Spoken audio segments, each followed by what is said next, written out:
સંભાર્યા મરચાં બનાવવા માટે પહેલાં સ્પેશિયલ એક મસાલો બનાવવો પડશે.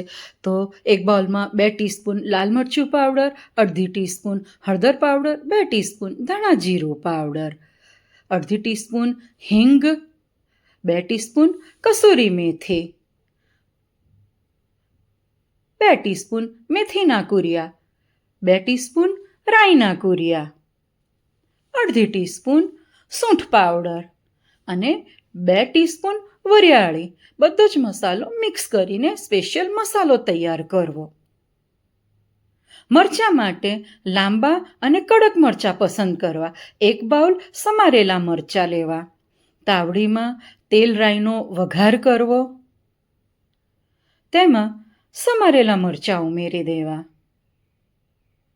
મીઠું ઉમેરવું. મીઠું સ્વાદ પ્રમાણે ઉમેરવું. મરચાંને આપણે ચઢાવવાના નથી, વઘાર કરીને ફક્ત મસાલો જ મિક્સ કરવાનો છે. હવે તૈયાર કરેલ સ્પેશિયલ મસાલો ઉમેરવો. મસાલા મરચાં બધું જ બરોબર પહેલાં મિક્સ કરી લેવું. ત્યારબાદ 1 ટેબલસ્પૂન લીંબુનો રસ ઉમેરવો.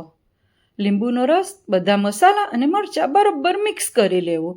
તૈયાર છે એકદમ ઇન્સ્ટન્ટ તૈયાર એવા સંભાર્યા મરચાં. તમે પણ આ વાનગી ચોક્કસથી બનાવજો. તમારો અનુભવ મારી સાથે શેર કરજો.